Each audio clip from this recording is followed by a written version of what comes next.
현장의 새틀이 바뀌는 현장의 새틀이 갖춰지는 행복이라는 제목으로 로마서 12장 1절에서 2절 말씀을 가지고 하나님 말씀을 증거하도록 하겠습니다. 할렐루야. 옆에 계신 성도님들과 축복 인사 나누겠습니다. 참 행복해 보이십니다. 참 행복해 보이십니다. 우리의 행복을 나누며 삽시다. 우리의 행복을 나누며 삽시다. 오늘 본문 2절 말씀을 보면은 너희는 이 세대를 본받지 말고 오직 마음을 새롭게 함으로 변화를 받아 하나님의 선하시고 기뻐하시고 온전하신 뜻이 무엇인지 분별하도록 하라고 했습니다. 구원받은 성도는 세상을 따라 사는 것이 아니고 하나님의 말씀을 따라서 살아야 합니다.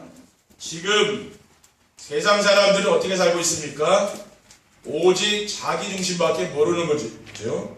자기밖에 모르는 그러한 삶을 삽니다. 그리고 물질 중심과 이 세상 성공 중심으로 이 세상을 살아가고 있습니다. 그러나 하나님이 기뻐하시고 온전하신 뜻이 무엇입니까? 하나님이 기뻐하시는 삶은 고린도전서 1장 21절에 하나님이 전도에 미련한 것으로 믿는 자들을 구원하시기를 기뻐하셨도다라고 했습니다. 그리고 하나님의 온전하신 뜻이 무엇인가 하면은 데살로니가전서 5장 16절 28절에 보면 항상 기뻐하라, 쉬지 말고 기도하라, 범사에 감사하라. 이것이 그리스도 예수 안에 있는 하나님을 향하신 너희를 향하신 하나님의 뜻이라고 했습니다.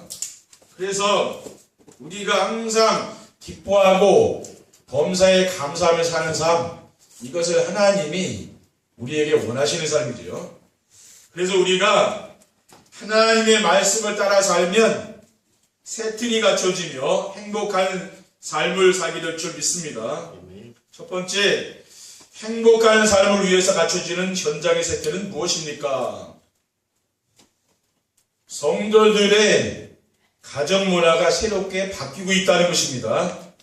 우리 교회는 정세배의 축복을 누리는 성도들의 가정이 늘어나고 있습니다. 매일매일 혼자서 강단 메시지를 듣고 묵상하는 삶을 실천하는 문화가 가정에 자리를 잡고 있는 것이죠. 정세배는 하나님께 시간의 11조를 드린다는 마음으로 하면은 조급해지거나 지겹지가 않은 거죠. 왜냐하면은 빨리 메시지를 들으려고 하면은요 조급해지잖아요. 그런데 내가 하루를 살아가면서 어차피 하나님께 내가 11조 시간을 드릴 거면은 그렇죠. 빨리 하든 늦게 하든 같은 거 아닙니까? 그건 왜냐면 11조를 어차피 드릴 거니까 시간을 내가 깨워 드린다는 마음으로 하면 되는 거죠. 그리고 정상적인 성도라면 11조헌금을 합니다. 신명기 14장 22절에 보면 너는 마땅히 매년 토지 소산의 11조를 드릴 것이라 라고 했습니다. 말라기 3장 10절에 보면 만군의 여호와가 이르노라 너희의 온전한 11조를 창고에 들여 나의 집에 양식이 있게 하고 그것으로 나를 시험하여 내가 하늘문을 열고 너에게 복을 쌓을 곳이 없도록 붙지 아니하나 보라라고 했기 때문입니다. 저는 물질의 11조만 드리는 것이 아니고 시간의 11조를 드리라고 성도님들에게 말씀드리는 겁니다. 그리고 부모와 자녀들이 강단 메시지를 가지고 포럼하며 소통하고 있습니다. 하나님이 주신 연양 미션 비전의 말씀을 붙잡고 포럼을 하는 것입니다. 그리고 중직자들이 렘넌트를 위한 미션홈을 기도하며 준비하고 있습니다. 우리 교회는 중직자들 가정에서 뭡니까? 미션홈의 축복을 이제 누리라 이겁니다. 왜 이거 해야 됩니까? 우리 렘넌트들을 길러야 되기 때문에 그렇죠. 미션홈은 그냥 하는 것이 아니고 우리 렘넌트들을 불러놓고 하는 자가 바로 미션홈이죠. 이것이 바로 우리가 받을 최고의 축복입니다. 그리고 성도들의 직장 문화도 새롭게 바뀌고 있습니다. 가정에서 정세의 축복을 누리게 되면은 영적인 힘이 있잖아요. 그러니까 삶을 사는데 여유가 있는 거죠. 우리가 정시예배 축복을 드리지 못하면은 얼마나 삶이 분주합니까? 그렇죠. 직장과 산업 현장에서 복음의 눈으로 사람들을 보면은 영적인 문제가 보이는 거죠. 그래서 기도가 됩니다. 그러니까 모든 사람들은 어릴 때부터 영적 문제를 가지고 태어나기 때문에 복음이 필요한 거 아닙니까? 그래서 우리는 영적 문제 가진 사람들을 보면은 우리가 낙심하기 쉽잖아요. 근데 낙심하는 게 아니라 뭡니까? 기도가 되는 거죠. 그리고 천하보다 귀한 영혼을 위해서 경쟁하지 않고 양보하며 도와주는 것입니다. 마태복음 5장 38절에서 42절에 보면 또 눈은 눈으로 이는 이로 갚으라 하였다는 것을 너희가 들었으나 나는 너희에게 이르노니 악한 자를 대적하지 말라. 누구든지 내 오른뺨을 치거든 왼편도 돌려대며 또 너를 고발하여 속옷을 가지고자 하는 자에게 고도까지도 가지게 하며 또 누구든지 너로 억지로 오리를 가게 하거든 그 사람과 심리를 동행하고 내게 구하는 자에게 주며 내게 꾸고자 하는 자에게 거절하지 말라고 했거든요.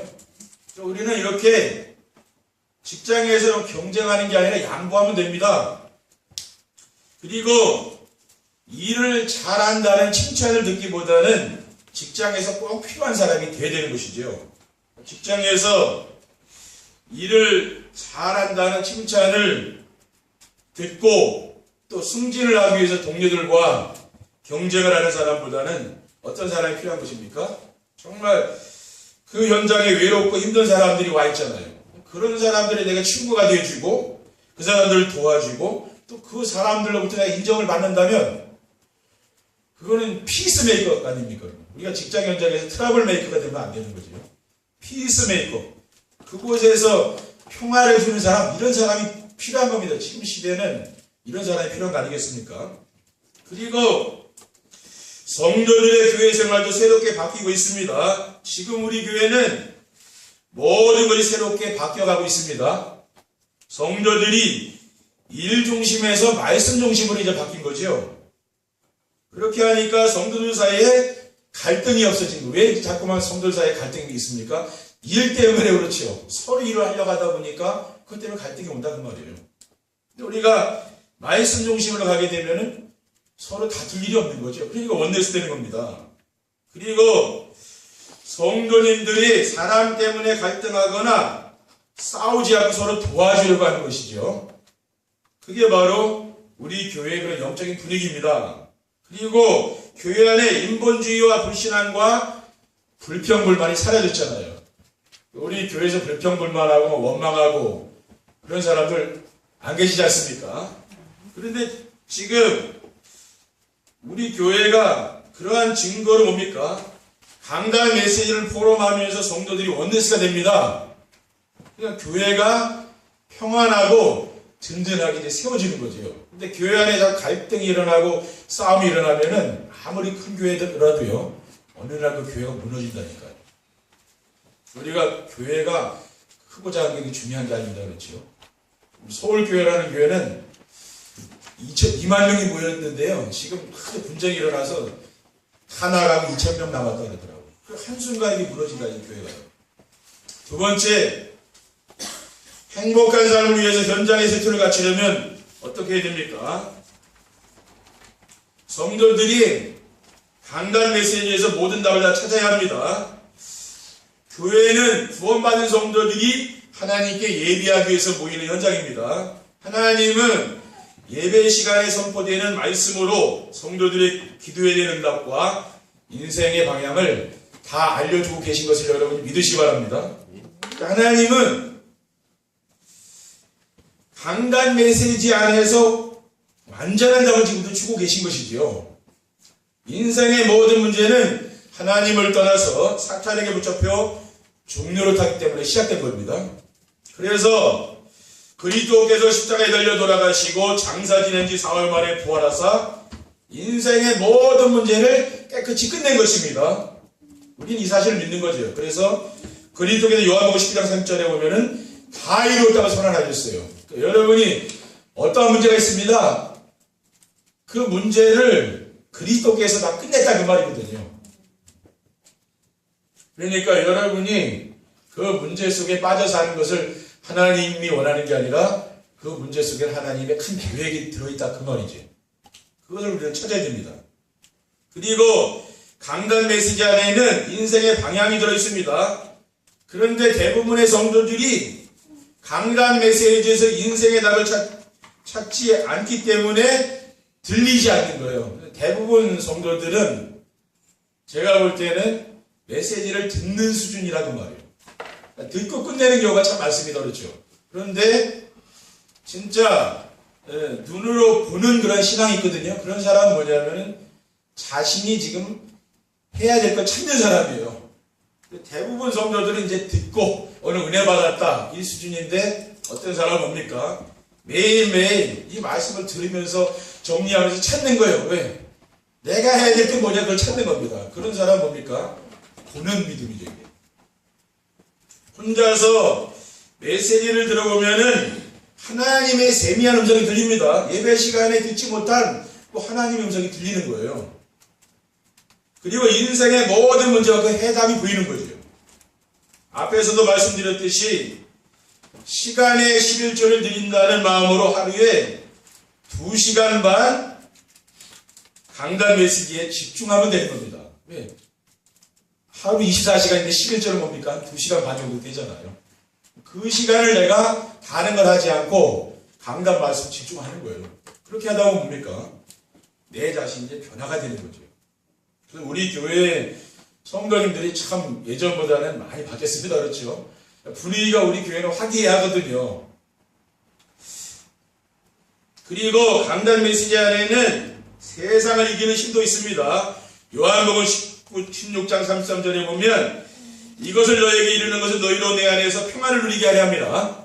세상에서는 너희가 환난을 당하나 담대하라. 내가 세상을 이겼다고 했어요.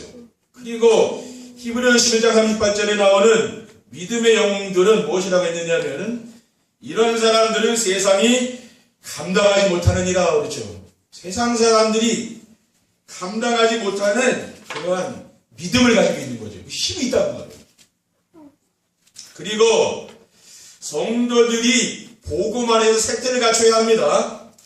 색틀이란 무엇입니까? 새로운 생활 습관을 말하는 거예요. 우리는 예틀, 그 창세기 3장에 죄와 사탄에게 그 종로를 하는 게 예틀, 우리가 그 속에 머물고 있는 게 많이 있지 않습니까? 이것이 뭡니까? 새 틀로 이제 바뀌는 거죠. 우리는 태어나면서부터 자기중심의 삶을 살아왔습니다. 그래서 자기중심은 인간을 멸망시키려고 사탄이 사람들의 마음에 심어둔 것이죠. 그게 바로 자기중심이라. 그러니까 복음 안에서 새 틀을 갖추려면 어떻게 하면 됩니까? 이 자기중심의 삶을 바꿔야 되는 거죠. 그러니까 나 중심의 삶을 사는 사람은 늘 상처받을 수밖에 없다니까요. 왜냐? 나니까. 이것을 그리스도로 바꾸는 겁니다. 갈라디아 2장 20절 말씀에 내가 그리스도와 함께 십자가에 못 박게 달리지 않았습니까? 그런즉 이제는 내 안에 그리스도가 산다 했어요. 나는 죽고 그렇죠. 그 삶이 되면 되는 거예요. 그러면은 상처를 받는 게 아니죠. 하나님의 계획을 찾는다 그 말이에요. 마태복음 16장 16절 17절에는 주는 그리스도시요 살아계신 하나님 아들이십니다. 예수께서 대답하여 이르시되 바요나 시모나 이를 내게 알게 한 이는 혈육이 아니요 하늘에 계신 내 아버지시니라고 했습니다. 주는 그리스도시요 살아계신 하나님 아들이십니다. 이 고백을 우리가 하지 않습니까? 이것은 내가 혈과 육으로 내 인력으로 되는 게 아니라는 말이에요. 내가 복음을 깨닫는 것은 하나님의 은혜를 되는 것이지 내가 이걸 깨닫게 수 있는 인간에게는 지혜가 없다고 말이죠. 그러니까 우리가 복음을 잘 깨닫지 못하는 사람에게는 기다려주게 되는 거예요. 이게 왜 이걸 쉬운 걸 못 깨닫냐 그러는데 그 사람은 잘 안 깨달아지거든요. 그걸 어떻게 하겠습니까? 이거는 사람의 힘으로 되는 게 아니라고 말이에요. 뭐예요? 하나님이 은혜를 줘야 깨달아진다는 말이에요. 그럼 뭡니까? 은혜 주실 때까지 기다려야 되는 것이죠. 그렇죠? 우리 랩런트들도 마찬가지예요. 기다려야 된다고 말이에요. 그럼 왜 이건 모르냐? 그래서 이게 영적인 게 깨달아지는 건 아니잖아요. 은혜를 주셔야 되는 것이죠. 그리고 물질 중심의 삶은 하나님 나라 중심으로 바뀌어야 됩니다. 로마서 14장 17절에 보면은 하나님의 나라는 먹는 것과 마시는 것이 아니요 오직 성령 안에 있는 의와 평안과 희락이라고 되어 있습니다. 저는 그냥 먹고 마시는 거 그냥 뭐 대충 먹습니다. 대충 먹는 거. 뭐 좋은 음식 찾아서 안 다닌다니까요. 그냥 먹어요. 또 교회 와서 도시락도 먹기도 하고. 그래도 살아가는데 아무 불편한 게 없더라고요. 근데 전에는 저도요, 다 좋은 거 먹으러 다니고 맛있는 거 먹으러 다니고 그랬습니다. 근데 전도자의 삶을 살다 보니까 그게 바뀌더라고요. 그리고 제가 그럴 시간도 없고. 그래서 하나님의 나라가 임하면 어떻게 되느냐 하면은요, 염려의식 걱정이 사라지는 거죠. 그리고 미움과 시기와 질투와 원망이 없어져요. 그러면서 어떤 마음이 생깁니까? 하나님이 주신 참된 기쁨과 감사와 찬양이 넘치다는 거예요. 그러니까 여러분이 정말 예수 그리스도를 믿고 여러분이 전도자의 삶을 살게 되면 바뀌는 게 뭐냐면요, 늘 감사하는 삶으로 이렇게 바뀌는 거예요. 감사는 내가 풍요로 와서 내가 하나님이 너무 많은 걸 줘서 감사하는 게 아닙니다. 그 뭐예요? 하나님이 나에게 주신 것 때문에 감사하는 거예요. 받을 것 때문에 감사하는 게 아니고 하나님이 여러분에게 주신 거 많이 있잖아요. 그것을 찾아가면서 감사하는 거예요. 저는 하나님 나에게 일용할 양식을 주시고 먹을 음식을 주잖아요. 항상 감사합니다. 그렇죠? 이렇게 맛있는 음식을 주셔서 늘 감사합니다. 이렇게 하니까 제 삶이 풍요로워지더라고요. 감사를 하다 보니까 여러분도 늘 작은 것에도 여러분이 누가 작은 것을 주어도 그것에 감사하기 바랍니다. 감사는 모든 걸 바꾼다니까요. 2차 대전 때 얼마나 전쟁이 났으니 먹을 게 없잖아요. 그 성화에 보면은 빵 하나 우유 하나 넣고 그 감사기도 하는 할아버지 하나 있죠. 그게 2차 대전 때 있었다 그래요. 누가 빵 하나 준 거예요. 그게 감사했는데 그게 작품이 된 거 아닙니까? 우리가 그래 늘 감사의 삶을 살아야 된다는 겁니다. 근데 지금 오늘날 시대는 뭡니까? 그런 감사를 다 잃어버리고 사는 거예요. 가정, 부부에 대한 감사, 자녀에 대한 감사, 또 뭡니까? 또 스승에 대한 감사, 또 뭐 있어요? 또 부부에 대한 감사. 이런 게 지금 없어졌다 그 말이에요. 우리는 뭡니까? 5월 가정의 달을 맞아서 내가 정말 감사를 회복해야 된다 그 말이죠. 그렇죠. 그리고 성공 중심의 삶도 성령 충만과 증인의 삶으로 바꿔야 되는 것입니다. 우리가 성령 충만 받으면 뭡니까? 권능 받고 땅끝까지 증인들이 되는 거잖아요. 우리가 지금 우리 교회는 전도자의 삶을 살고 있는데 이것이 뭡니까? 하나님이 원하는 삶이라고 말합니다. 그리고 복음으로 교회의 세트를 갖춰야 됩니다. 교회의 세트를 갖추려면은 강단에서 오직 복음만 선포되어야 되는 것이죠. 교회는 천사들처럼 착한 사람들만 모이는 곳이 아닙니다. 세상을 살면서 지치고 병든 사람들이 힘을 얻고 치유받기 위해서 모인 영적인 종합병원이 바로 교회죠. 그래서 복음으로 오직이 되어야 되는 거죠, 교회는. 그리고 교회 시스템을 일 중심에서 전도 중심으로 바꿔야 됩니다. 교회가 일이 중심이 되면은요, 갈등과 다툼이 일어나는 거예요. 그러나 성도들이 강단 메시지 원네스가 되어서 현장에서 전도하는 교회가 되면은요, 교회는 아무 문제가 없는 겁니다. 초대교회 성도들은 사도행전 5장 42절에 보면은 그들이 날마다 성전에 있든지 집에 있든지 예수는 그리스도라고 가르치기와 전도하기를 그치지 아니했다 그랬어요. 예수님이 그리스도라는 사실을 말하는 게 전도죠. 그것을 계속 얘기하겠다 했어요. 그리고 로마서 11장 4절에 6절에 보면은 이런 말씀이 있습니다. 그에게 하신 대답이 무엇이냐? 내가 나를 위하여 바알에게 무릎을 꿇지 아니하는 사람 7,000명을 남겨두었다 하셨으니 그런즉 이와 같이 지금도 은혜로 택하심을 따라 남은 자가 있느니라. 만일 은혜로 된 것이면 행위로 말미암지 않으니 그렇지 않으면 은혜가 은혜되지 못하였느니라고 했습니다. 지금 엘리야가 아합왕에게 진영수배가 돼가지고 지금 사형당할 위기에 놓였어요. 나는 이제는 하나님께 기도합니다. 죽여달라고, 그렇죠? 불러달라고 내 생명을. 나 혼자 남았다 그랬어요. 여호와를 믿는 사람은 나 하나고 지금 나는 죽게 됐습니다. 그때 하나님이 이 말씀을 준 겁니다. 바알에게 무릎 꿇지 아니한 사람 7,000명이 있다고 말이에요. 어디에 그 현장에 있다고 7,000명.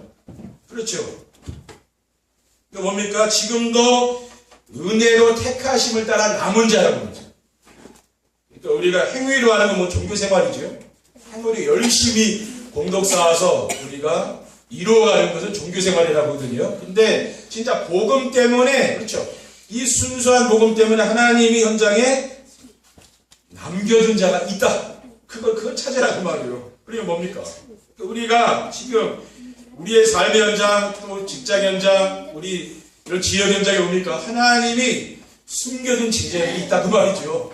우리가 어디에 관심을 가져야 됩니까? 거기에 관심 가져라 그 말이 말하죠. 근데 우리 지금 교회들이 뭡니까? 인본주의, 이 세속주의가 많이 들어와 있지 않습니까? 이것을 우리는 막아야 되는 거죠. 지금 한국교회 위기가 뭡니까? 이런 세상 문화가 교회 안에 들어와 있기 때문에 교회가 위기가 온 거예요. 그래서 지금 한국의 대표적인 대형 교회들이 분쟁이 일어나 지금 싸우고 있잖아요. 그렇죠? 왜 그렇습니까? 이 세속 문화가 교회 안에 들어와 자리를 잡는 거죠.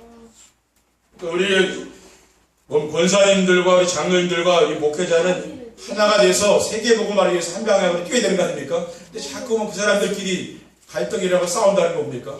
뭔가 방향이 잘못 맞은 거 아니에요? 그렇죠? 그러니까 우리는 이러한 세속 문화가 교회에 들어오는 것을 막아야 되는 거죠. 그리고 교회에서 우리가 누군가에게 돈을 빌려줄 때는 뭡니까?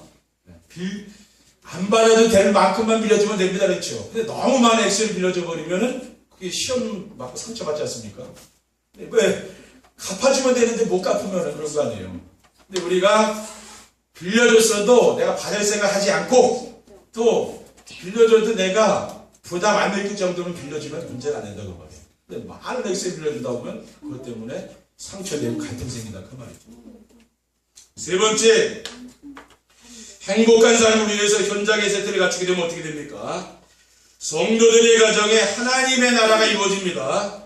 성도들의 가정에서 가족이 함께 모여서 정시예배를 드리고 말씀으로 소통을 하며 포럼을 하게 되면은 그 자체가 하나님의 나라가 임하는 거예요. 성경에서 가르쳐 주시는 하나님의 나라는 무엇입니까? 사람들이 막연하게 생각하는 무릉도원이나 낙원이 아닙니다. 그렇죠? 뭐냐면 하나님의 공의와 사랑의 통치가 미치는 곳. 그렇죠? 하나님이 내가 언제 어디 있든지 내가 무슨 일 하든지 하나님 나를 보고 있다는 걸 내가 느끼는 거예요. 하나님이 나를 지켜보고 있다는 생각 들면은 내가 죄를 지려고 하다가도 못 짓잖아요. 왜? 하나님이 보고 있으니까. 그렇죠? 왜? 그게 하나님 통치하니까 그래요. 하나님이 나를 다스리고 있는 거죠. 여러분 가정을 다스리고 교회를 다스리고 여러분 그 직장을 하나님 다스리고 있다니까. 그렇죠? 그걸 믿는 거죠, 내가. 그래서 가정에서 정세배를 드리는 문화 속에서 자란 아이들은 반드시 시대를 살릴 영적 서밋이 될 줄 믿습니다. 그리고 성도들의 직장에도 하나의 나라가 이루어집니다. 마태복음 10장 28절에 보면 예수께서 말씀하신 하나님의 나라는 성령의 능력으로 더러운 귀신이 떠나가는 거예요. 그리고 사도행전 8장 4절에 8절에 보면 빌립이 사마리아 성에 내려가 복음을 전하니 더러운 귀신들이 떠나가고 중풍병자와 걷지 못하는 사람들이 치유되는 역사가 일어났습니다. 그러므로 오직 복음으로 결론난 성도가 직장에서 복음을 누리며 전하게 되면은 그 직장은 어떻게 되느냐? 경쟁하며 갈등하는 게 없어진다는 거예요. 복음 가진 성도가 들어가면 그게 바뀐다니까요. 그러면서 서로 협력하면서 직장을 위해 도와준다는 거예요. 이렇게 돼야 됩니다. 자꾸 경쟁하고 직장에 트러블이 일어나면은요, 자꾸 뭡니까? 잘 힘들죠. 사업하는 게. 그럼 어떻게 돼야 됩니까? 다 협력하도록 그러죠. 서로 돕고 사는 분위기, 이게 돼야 되는 거 아닙니까?